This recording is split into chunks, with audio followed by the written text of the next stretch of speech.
Biasanya kalau kita tengok kan cat owner, biasanya dia akan sikat bulu kucing, dia akan rapikan bulu kucing tu kan. So agak-agak kenapalah cat owner ni sikat bulu kucing kan? Adakah sebab dia hanya sebab nak bagi kucing cantik ke dan sebagainya? Okey, sebenarnya ada beberapa sebab lah kenapa kita perlu menyikat bulu kucing. Okey, yang pertamanya kita perlu sikat bulu kucing kerana bila kita menyikat bulu kucing, kita dapat mengurangkan berbola bulu ataupun kita sebut sebagai hairball. Okey, hairball ini terjadi apabila kucing dia menjilat bulu mereka dan bulu yang tertanggal itu akan tersangkut dekat lidahnya dan dia akan telan bulu tersebut. Okey, bulu yang dia telan tadi sebenarnya tidak boleh dicerna ataupun dihadam. Dia boleh menyebabkan masalah kepada usus dia lah. Usus dia akan tersumbat ataupun kucing akan jadi hilang selera makan, menjadi lebih kurus dan sebagainya.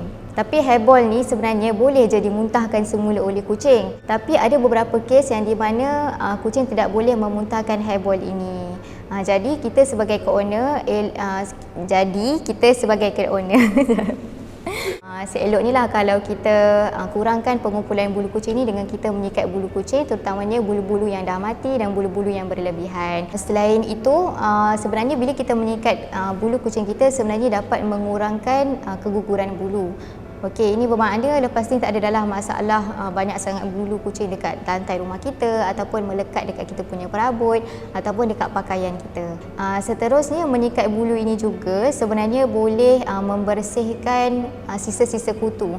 Okey, kalau kita biasa jaga kucing ataupun kucing kita ni dia ada kutu, bila kita selak je bulu dia, kita akan nampak macam ada sebuk hitam ataupun pitik-pitik hitam. Okey, itu sebenarnya bukan habuk, bukan telur kutu dan bukan kotoran yang kucing main dekat luar. Itu bukan. Itu adalah sebenarnya sisa daripada kutu yang kita sebut sebagai fleaded ataupun lebih mudahnya adalah sebagai najis kutu lah. Tapi sebenarnya warna asalnya bukan warna hitam, warna asalnya warna merah ataupun warna coklat gelap. Kutu ni dia makan darah, jadi dia akan buang pun dalam warna merah jugalah kan.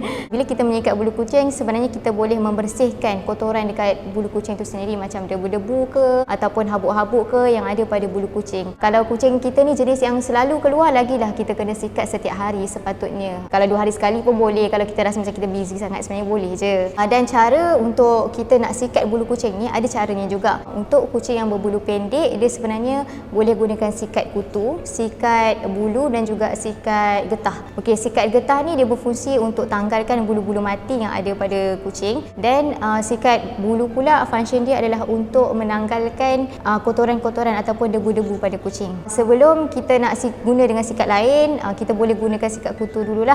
Sikat kutu ni untuk kita nak periksa sama ada kucing kita ni ada kutu ke, ada hama ke. Dalam masa yang sama, sebenarnya sikat kutu ni dapat membantu kita untuk mengenal pasti sama ada kucing kita ni ada masalah kulit ataupun tidak. Sebab bila kita sikat, kadang-kadang ada kulit-kulit yang bersisik tersekat sekali dekat sikat kutu tu. Dekat sini kita tahu yang kucing kita memang ada masalah kulit. Bila kita nak sikat, pastikan dengan dalam keadaan yang teliti lah, sebab sikat kutu ni sebenarnya dia mampu untuk menanggalkan bulu kucing sekiranya tidak dikendalikan dengan betul. Bila bulu tu tertanggal, kucing pun rasa sakit lah, dan dia tak sesuai untuk digunakan kepada kucing yang bulunya panjang.